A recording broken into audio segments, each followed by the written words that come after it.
Sebab kesyirikan itu berasal dari dua jalan. Mungkin banyak tidak tahu. Syirik itu kan al-isyraq, menyekutukan. Nah, ada kalanya seorang manusia itu syirik dari jalan tashbihullah bi ghairihi, menyerupakan Allah dengan selainnya.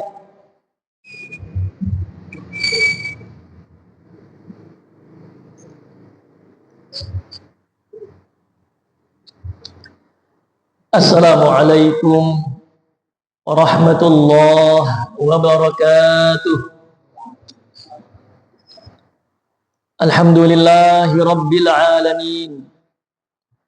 Wassallallahu ala nabiyyina Muhammadin sayyidil awwalina wal akhirin wa ala alihi wa sahbihi wa man tabi'ahum bi ihsanin ila yaumiddin, amma ba'du. Hadirin yang dirahmati Allah, melanjutkan pembahasan kita ayat 213 dari surat Al-Baqarah. Malam ini insyaallah kita akan menegaskan kembali faedah terakhir yang kita jelaskan pada pekan yang lalu, sekaligus menyempurnakan faedah dalam ayat ini. Pada perjumpaan yang lalu kita telah membahas perbedaan antara al-ikhtilaf dan al-iftiraq. Al-ikhtilaf itu perbedaan, al-iftiraq perpecahan. Al-ikhtilaf terjadi pada urusan dunia dan juga terjadi pada urusan agama. Demikian pula al-iftiraq terjadi pada urusan dunia dan juga terjadi pada urusan agama. Kemudian, apa kaitan antara al-ikhtilaf dengan al-iftiraq? Kaitannya, al-ikhtilaf atau perbedaan ada yang berujung kepada al-iftiraq, perpecahan, dan ada yang tidak berujung kepada al-iftiraq. Artinya tidak berpecah walaupun berbeda. Dan al-iftiraq, perpecahan, itu diawali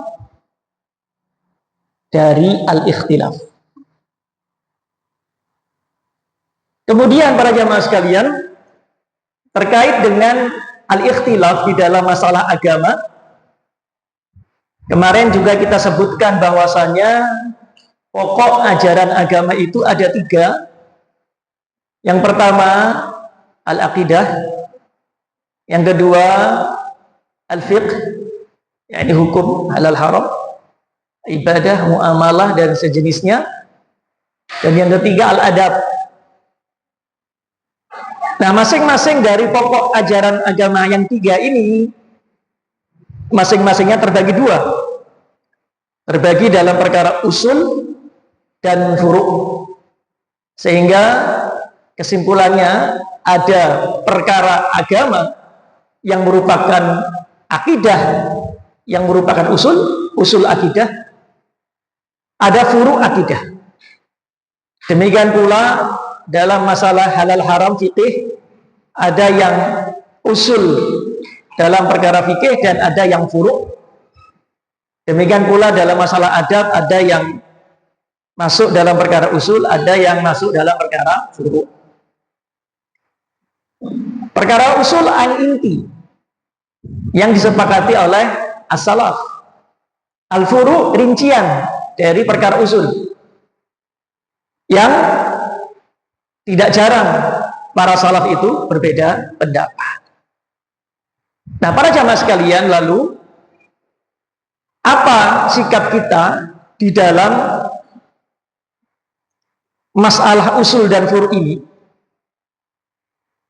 di dalam masing-masing ajaran atau inti ajaran Islam ini, yaitu akidah, fikih, dan adab. Ada 5. Ini diingat-ingat. Ini qaedah sabitah, qaedah yang kokoh, yang tetap, yang barang siapa memahami ini, dia akan bisa bersikap dengan benar.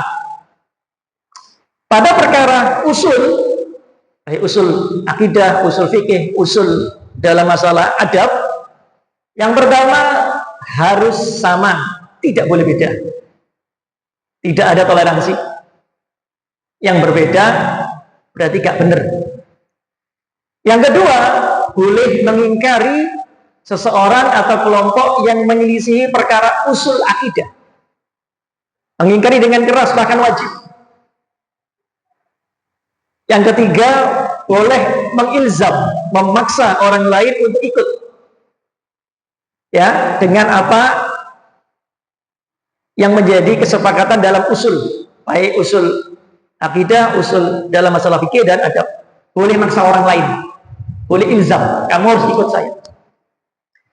Yang keempat, perkara usul ini yang menjadi ukuran seseorang itu masih masuk dalam dairah lingkup Ahlussunnah atau sudah keluar. Dan yang kelima, perkara usul ini dasar diterapkannya al-wala wal bara. Siapa yang sama dalam usulnya, kita berwala, kita berteman, kita saling mendukung. Tapi barang siapa yang berbeda dalam masalah usul, maka kita berlepas diri, baro'ah. Kita tidak berhubungan, kita hajar, kita peringatkan umat akan kesalahannya.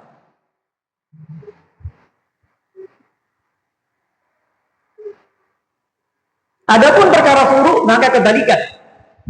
Perbedaan dalam masalah furu, baik dalam akidah, dalam fikih, dalam adab, kebalikan dari perkara usul. Maka perbedaan dalam masalah furu tidak harus sama, harus berlapang dada. Tidak boleh sempit hatinya. Yang kedua, tidak boleh mengingkari dengan keras. Boleh kita menjelaskan, menurut saya Anda salah, sebatas itu. Tapi tidak boleh mengingkari dengan keras. Seolah-olah kesalahan yang, seolah-olah perbedaan yang fatal.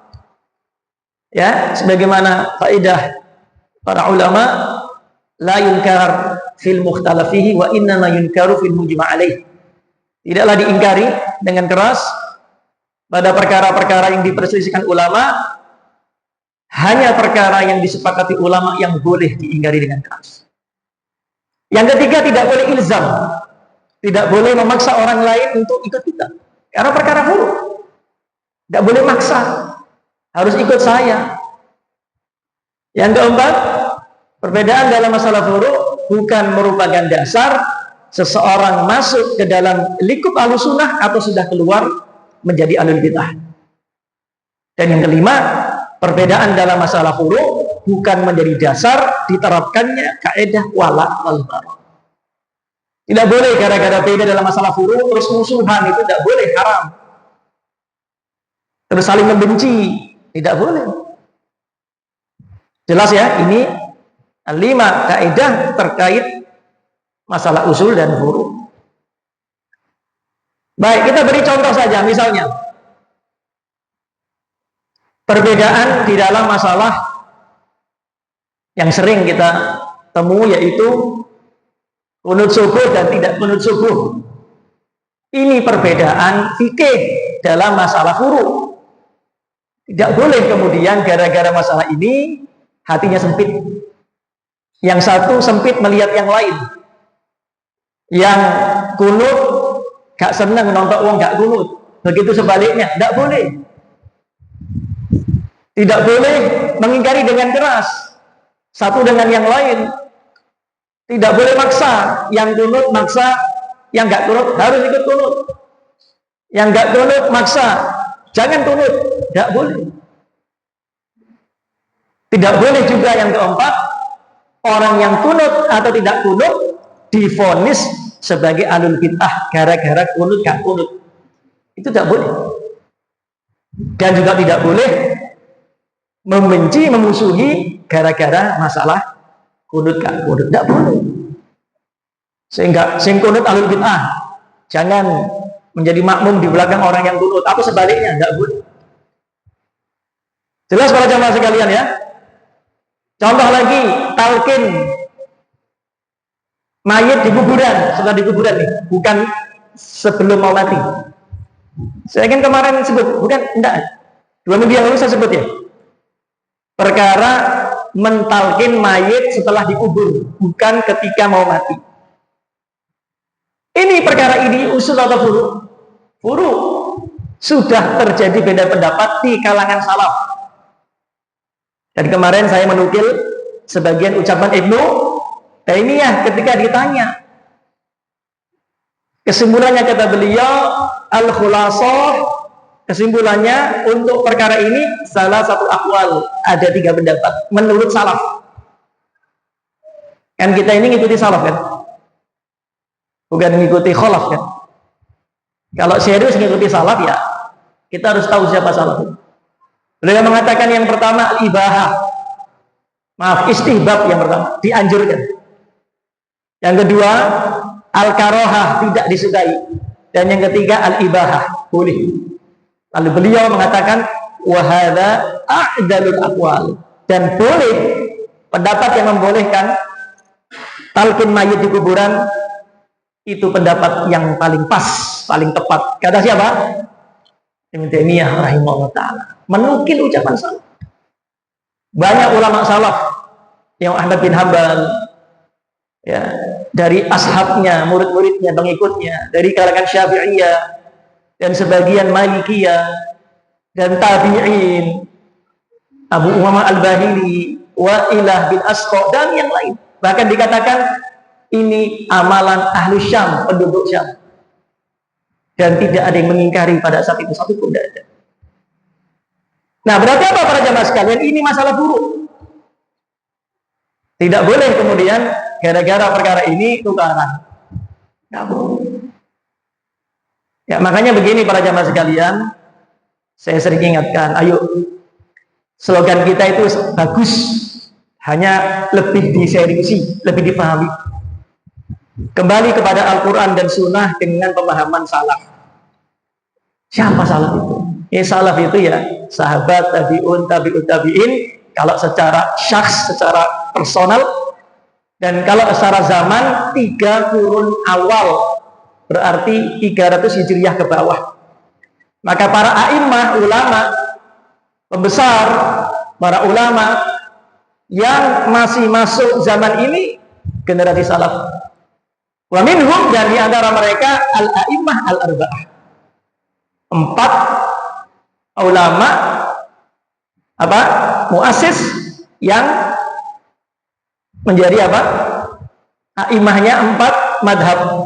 Abu Hanifah, Imam Malik, Asy-Syafi'i dan Ahmad. Kan begitu? Ya. Jelas ya para jamaah sekalian. Baik, kita lanjutkan. Lanjut. Kemudian kalau begitu, bagaimana dengan slogan ikhtilafu ummati rahmah? Perbedaan umatku, yang terjadi di antara umatku adalah rahmat. Bagaimana menurut panjenengan semua? Benar apa salah? Ayo. Benar apa salah? Kenapa? Ada riwayat hadis, tapi ulama banyak yang melemahkannya. Tetapi ini pendapat para ulama, ucapan para ulama. Intinya benar apa tidak? Jawabannya rinci, tafsil, fihi tafsil. Kalau yang dimaksud ikhtilaf, ini ingat. Karena ikhtilaf ada 2 ya, ikhtilaf yang rahmat menjadi rahmat bagi umat, ada ikhtilaf yang menjadi bala bencana. Apa bedanya ikhtilaf yang berujung rahmat dan ikhtilaf yang berujung bala? Gampang. Ini tersirat dari apa yang saya jelaskan tadi. Ikhtilaf yang berujung bala, perhatikan, ikhtilaf dalam masalah usul. Kita dengan Syiah, ikhtilaf apa itu? Rahmat atau bala? Bala, bencana. Kita dengan Mu'tazilah, dengan Al-Jahmiyah, dengan Al-Khawarij, itu ikhtilaf yang sifatnya madmum, tercela, bala, bencana. Atau ikhtilaf dalam furu tetapi berujung kepada iftiraq, perpecahan. Ini juga ikhtilaf yang bala. Jadi saya ulangi, ikhtilaf yang merupakan bencana ada dua. Ikhtilaf dalam usul agama, baik dalam akidah, dalam fikih atau dalam adab dan yang lain lah. Kalau adab masih ringan, adab itu tidak ada masalah, ringan dia, agak ringan dibanding akidah dan fikih. Yang kedua adalah ikhtilaf dalam furu tapi membawa perpecahan. Artinya kalau perbedaan di bidang furu negara itu karan, bertengkar, saling mentahdir, itu berarti ikhtilafnya bencana. Maka jangan jadi orang seperti itu. Jangan jadi orang yang berperan di dalam menjadikan ikhtilaf dalam furu menjadi apa? Iftiraq, perpecahan. Kita masuk di dalam peran menjadikan ikhtilaf furu itu menjadi bencana. Maka ikhtilaf yang menjadi rahmat, ikhtilaf yang bagaimana? Ikhtilaf dalam masalah furu agama atau dalam masalah dunia yang tidak membawa perpecahan. Itu rahmat. Beda pendapat boleh dalam masalah furu, jangan bertengkar. Jadi rahmat itu. Coba bayangkan, tidak usah jauh-jauh, mudahnya begini saja. Panjenengan sholatnya sama atau tidak caranya? Sama atau tidak? Beda kan? Kalau bertengkar, musuhan gara-gara cara sholat, jadi bencana atau rahmat? Bencana. Maka supaya tidak jadi bencana, bertoleransi, gak usah maksa. Kan begitu? Nah itu ikhtilaf yang menjadi rahmat. Sampai-sampai Umar bin Abdul Aziz, salah satu khalifah dari Umayyah yang dikenal dengan Al-Khalifah Al-Khamisah, yakni Khalifah Ar-Rasyidun yang kelima, karena adilnya itu cara memimpinnya mirip dengan Khulafa Al-Arba'ah, Khalifah yang keempat. Beliau mengatakan, "Lau anna ashaba Rasulillah sallallahu alaihi wasallam lam yakhtalifu, ma yasurruni anna ashaba Rasulillah sallallahu alaihi wasallam lam yakhtalifu." Aku tidak suka apabila atau tidak menjadikan aku senang kalau sahabat Nabi itu tidak pernah berbeda pendapat. Walau lam yakhtalifu lam yakun lana rukhsah. Sebab kalau para sahabat tidak pernah beda pendapat, maka agama ini jadi berat. Kenapa? Pilihannya cuma satu. Kata siapa ini? Umar bin Abdul Aziz, seorang ulama yang umat, pemimpin, presiden yang ulama sekaligus. Ya. Bahkan Sufyan Ats-Tsauri mengatakan, la taqulu ikhtalafal ulama'u fi kadza walakin qulu qad wasa'al ulama ala ummah fi kadza. Jangan katakan ulama telah berselisih dalam satu perkara agama, tetapi katakanlah ulama telah memberikan kelapangan kepada umat ini ketika mereka berbeda pendapat. Sampai ditulis satu buku abad ke-7 dari Al-Allamah Sadruddin Muhammad bin Abdurrahman. Judulnya bukunya itu Rahmatul Ummah fi Ikhtilafil Ummah fi Ikhtilafil A'immah. Rahmat untuk umat Islam ini di dalam perbedaan yang terjadi di kalangan para imam-imam dalam agama. Di situ ditulis perbedaan dalam 4 madhab, mulai bab toharoh bersuci sampai bab perbudakan. Seperti itu. Jadi para jemaah sekalian, ini ikhtilaf yang rahmah. Nah, kalau kita ingin menjadi sebab rahmat bagi umat ini, kembali kaidah tadi itu yang 5 antara usul dan furu'. Tempatkan perkara usul di usul. Jangan tempatkan di furu'. Tempatkan yang furu' di furu', jangan tempatkan di usul. Maksudnya, kalau perkara usul ya masukkan di usul. Bagaimana kita bersikap sudah jelas tadi. Kita dengan Syiah usul, ya sudah, kita harus tegas dengan Syiah. Perkara yang furu', tempatkan di furu'. Termasuk misalnya perbedaan dalam masalah kunut subuh, cingkrang atau isbal, ya, atau misalnya apa tadi, talqin mayit di kuburan. Ini perkara furu', jangan jadikan usul. Kalau jadikan usul, bertengkar kita. Tidak seharusnya. Barang siapa yang menempatkan perkara usul ditempatkan di furu', jadi liberal. Kabeh oleh. Barang siapa menempatkan perkara furu' di usul, jadi ekstrim. Mirip khawarij. Gampang memvonis. Kamu ahlul bid'ah, ahlul bid'ah, ahlul bid'ah. Kenapa? Dia tidak paham menempatkan perkara furu' di furu', jangan di usul. Ketika orang menganggap perkara furu' itu perkara usul, salah dalam bersikap. Kan begitu? Makanya para jamaah sekalian, ada ungkapan yang bagus dari Al-Imam Ibnu Qayyim Al-Jauziyah. Saya lupa kitabnya apa, mungkin di I'lamul Muwaqqi'in atau yang lain. Kurang lebih seperti ini. Hakadar rajul kullama ittasa ilmuhu ittasa'at rahmatuh. Demikian ada seorang, ketika ilmunya itu bertambah luas, bertambah banyak, maka bertambah luas kasih sayangnya kepada umat. Maksudnya apa? Gak gampang mengingkari yang lain, gak gampang bersikap keras kepada yang lain, gak gampang memvonis yang lain. Kenapa? Ilmunya tambah luas. Saya sendiri dulu menganggap talqin mayit ketika dikubur itu bid'ah mungkar dolal. Dulu saya anggap gitu, karena saya belum tahu. Saya pikir ini karangan dalam Islam. Tapi setelah saya belajar, tambah terus sampai sekarang masih belajar, insya Allah sampai mati, saya baru tahu ternyata ini pendapat salah. Pendapat apa? Salah gitu.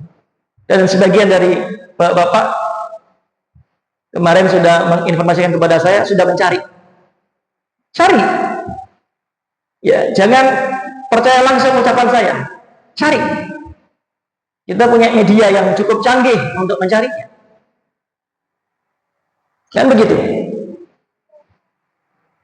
Jadi pendapat talqin mayit dikubur itu bukan pendapat tanpa dasar.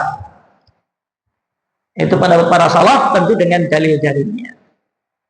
Yang jelas ulama beda pendapat dalam masalah ini. Ya sudah, pilih yang kita yakini, tapi kita pastikan ini perkara furu', dan kita tahu bagaimana bersikap dalam perkara apa?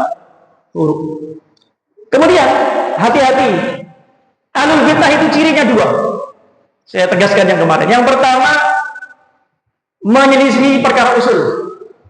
Syiah, Rafidhah, Khawarij, Mu'tazilah, Jahmiyah. Yang kedua adalah ahlul bid'ah itu, ini saya nukil secara makna, di antaranya ulama zaman sekarang mengatakan Syekh Ubaid Al-Jabiri rahimahullah. Ini sudah meninggal atau masih hidup? Saya lupa. Di antara makna secara makna, ahlul bid'ah itu adalah orang yang menjadikan perkara furu' ya seperti usul, lalu bertengkar, ta'assub, fanatik dalam masalah ini. Sing kunut musuh, sing enggak kunut, sing enggak kunut, sing kunut. Nah, ini ahlul bid'ah. Maka jangan jadi ahlul bid'ah. Baik karena menyelisih perkara usul atau menjadikan perkara furu' menjadi sebab bertengkar. Menjadi sebab saling memvonis. menjadi sebab mendolimi orang lain. Hati-hati. Jelas para jamaah sekalian ya. Nah, ini penting sekali, penting sekali. Baik, lanjut faedah yang terakhir yang mungkin kita bahas, walaupun masih banyak faedah dalam ayat ini. Ketika Allah Ta'ala berfirman, fahadallahu alladhina amanu, maka Allah memberikan petunjuk kepada orang-orang yang beriman, ya, lima ikhtalafu fihi minal haqqi biidnih, dalam perkara diperselisihkan oleh manusia kepada petunjuk yang benar dengan izinnya. Ini menunjukkan bahwasanya hidayah itu ada dua macam. Dalam ayat ini ada dua hidayah. Hidayah pertama, hidayah turunnya kitab-kitab Allah kepada manusia.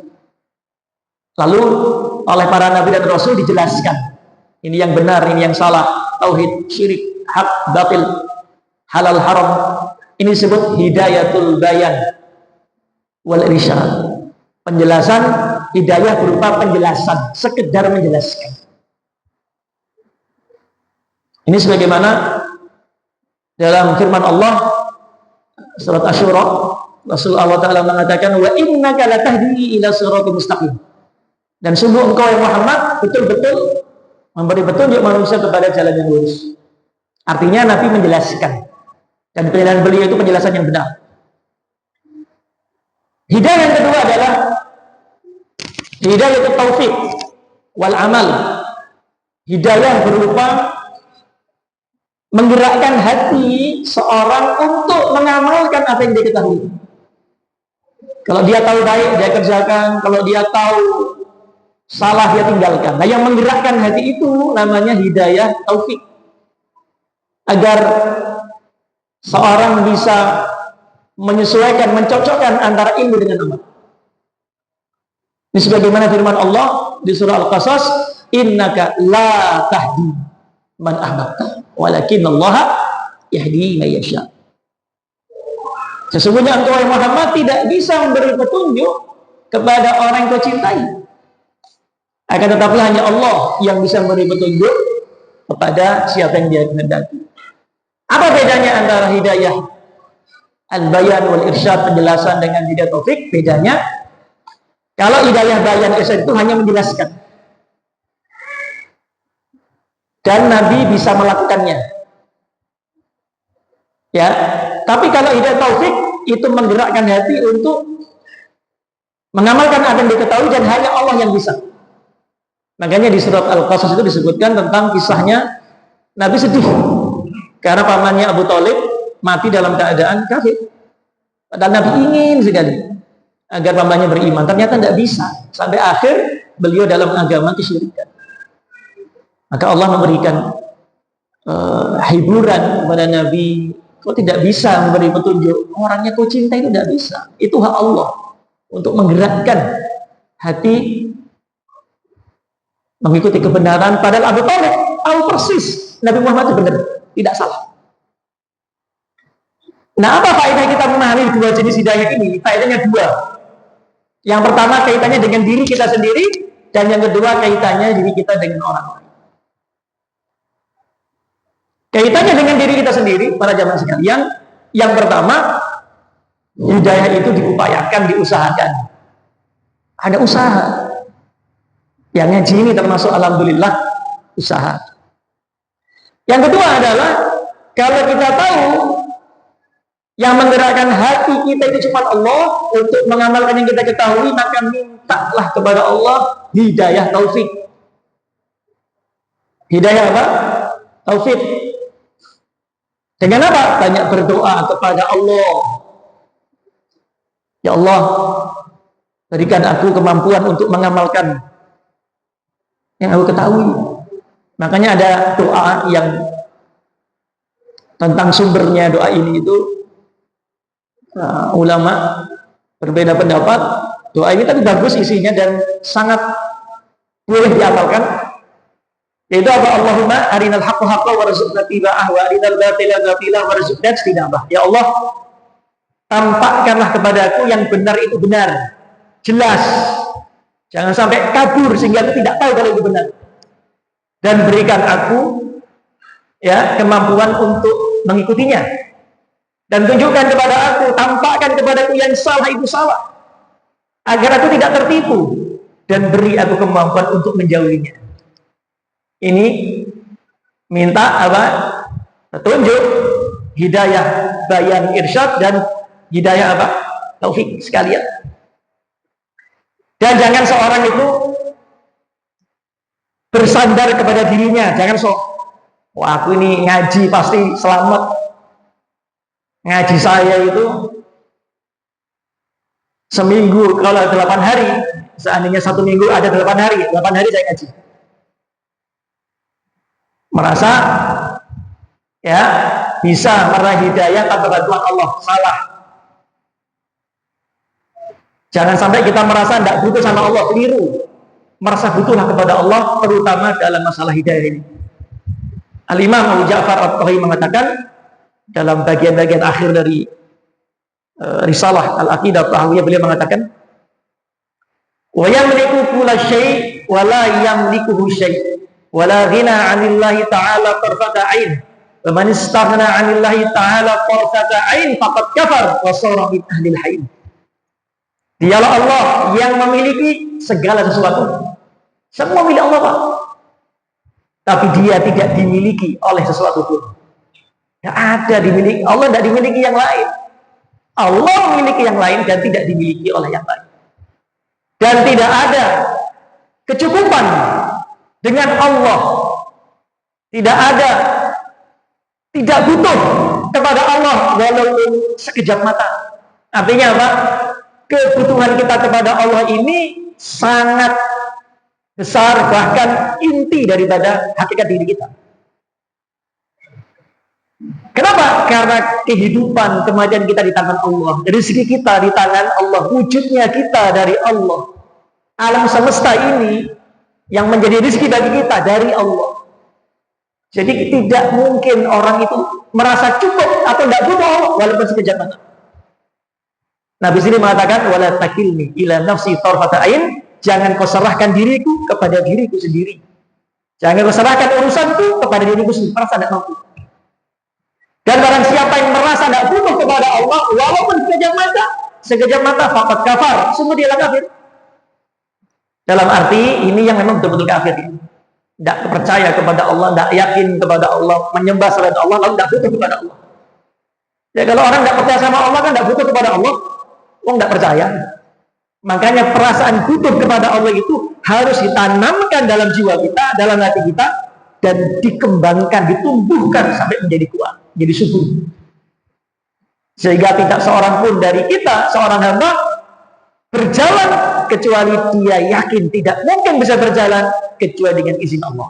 Tidak mungkin dia mengembuskan nafas dan menarik nafas setiap kali dia melakukannya kecuali dengan izin Allah.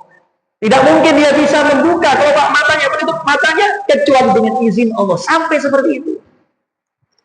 Dan barang siapa yang merasa tidak butuh kepada Allah, dia menjadi golongan orang-orang celaka. Kenapa? Ketika seorang hamba tidak merasa butuh kepada Allah, dia tidak mendekat kepada Allah. Sedangkan semua perbendaharaan langit dan bumi milik Allah. Sedang semua wujud ini Allah yang mengadakan, Allah yang mengurusi, Allah yang menghancurkannya dan mengembalikannya kembali. Jadi perasaan butuh kepada Allah ini harus terus ditanam. Janganlah kita ingin. Ini salah satu perkara besar yang mungkin kita tidak peka dan tidak tahu. Jangan menjadi orang musyrik setelah bertauhid. Jangan menjadi musyrik setelah apa? Bertauhid. Mungkin kita ini para jemaah sekalian, kalau musyrik dalam arti menyembah batu, menyembah jin, menyembah pohon keramat, tidak. Tapi kita bisa menjadi musyrik dari jalan yang lain. Sebab kesyirikan itu berasal dari 2 jalan. Mungkin banyak tidak tahu. Syirik itu kan al-isyraq, menyekutukan.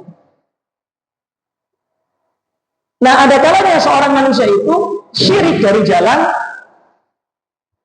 tasbihullah bi ghairihi, menyerupakan Allah dengan selainnya. Bukan Tuhan diserupakan dengan Tuhan. Pohon keramat diserupakan dengan Allah. Ya, jadi menyerupakan selain Allah dengan Allah. Ya.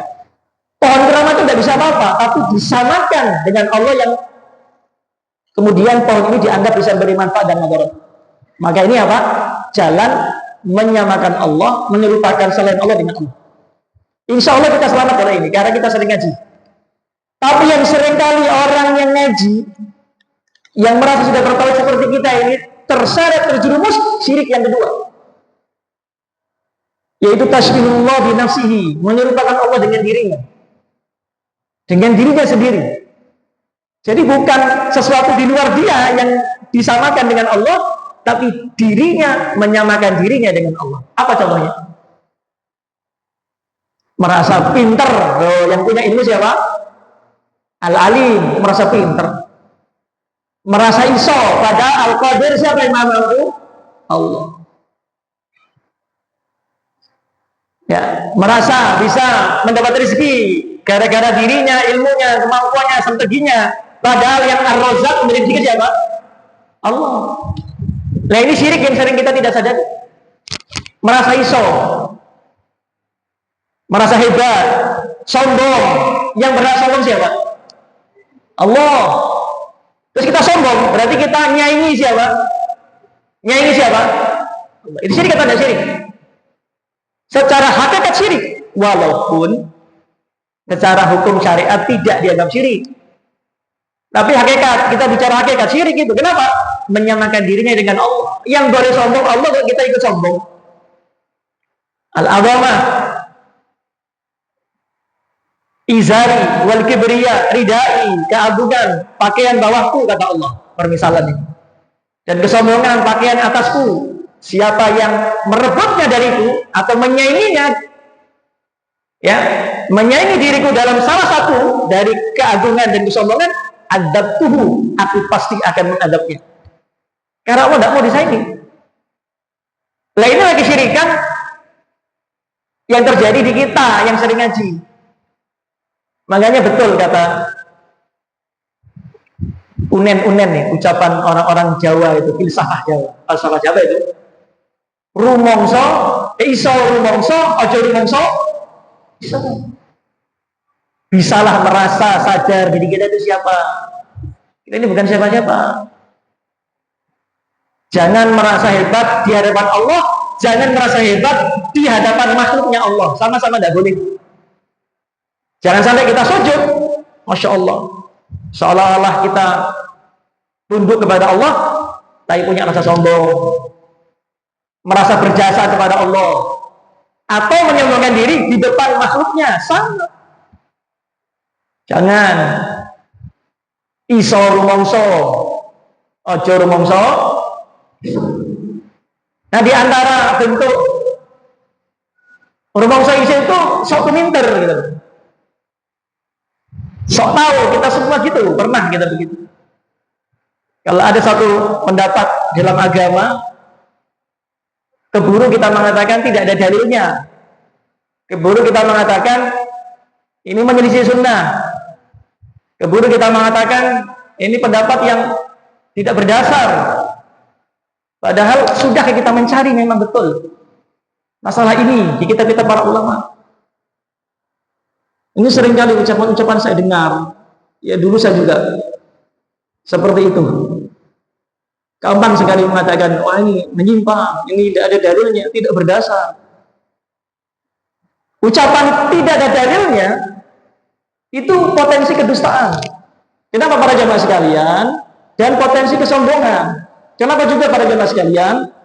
Potensi kedustaan karena al-kadhib itu kan ma yukhaliful waqi', sesuatu yang berbeda dengan kenyataan.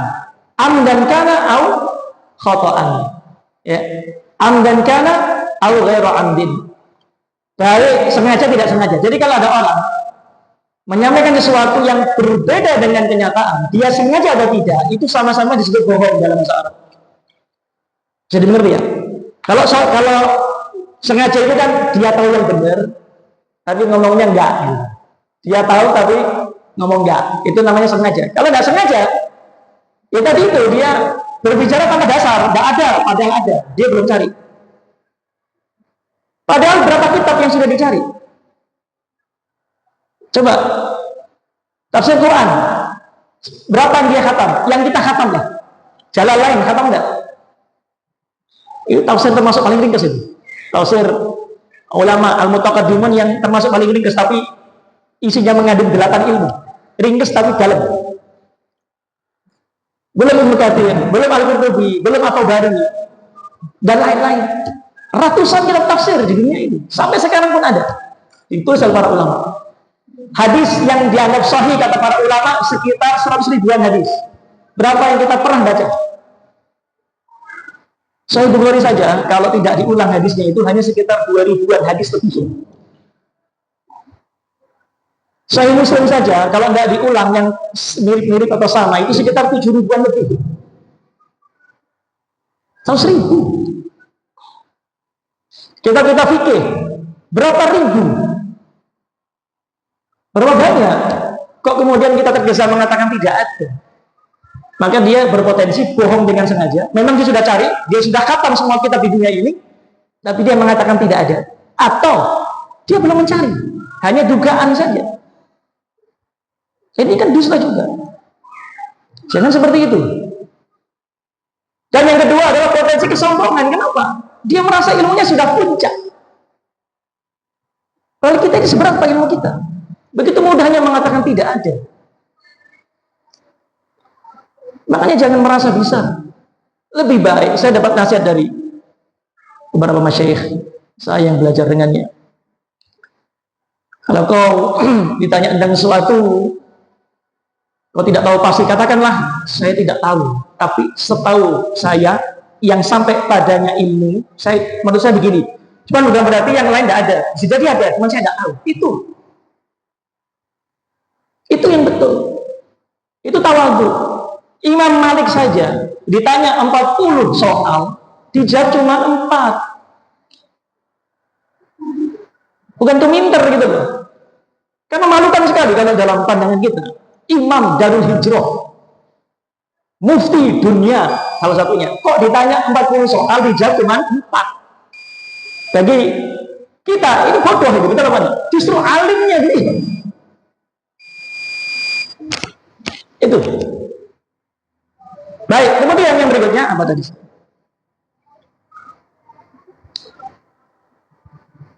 Nah, yang kedua adalah terkait dengan pemahaman kita, atau kita tutup dulu aja, kita tanya jawab satu aja. Insya Allah kita lanjutkan pekan yang akan datang. Jadi hidayah, pemahaman kita kenal penting, paham tentang hidayah, bayan dan taufik itu terkait kita dengan orang lain ketika berdakwah. Insya Allah kita bahas yang pekan depan. Ada pertanyaan silahkan, satu atau dua. Bismillah.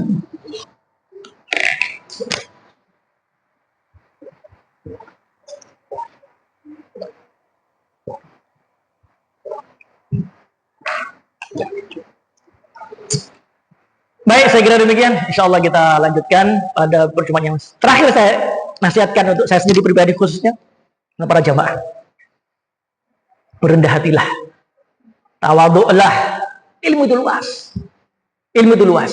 Jangan seperti orang yang dikatakan al-ilmu salah satu ashbar. Ilmu itu 3 jengkal. Ada yang mengatakan salah satu abwab, 3 pintu. Siapa yang masuk pintu yang pertama, takabbar, dia sombong, merasa paling ngerti, paling bisa.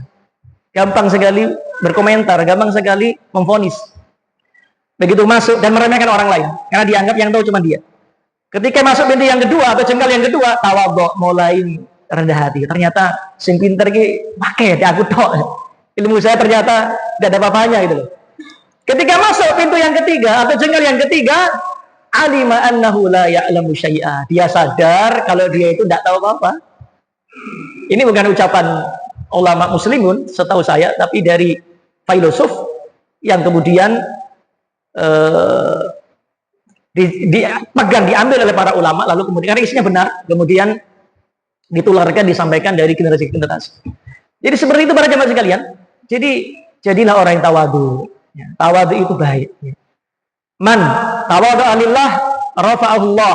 Siapa yang tawadhu karena Allah, Allah muliakan dia, tinggikan dia. Barang siapa yang sombong, maka Allah rendahkan dia. Maka kita berlindung kepada Allah dari sifat yang sombong. Aku qouli hadza wa astaghfirullah wa lakum subhanallah. Assalamualaikum warahmatullahi wabarakatuh.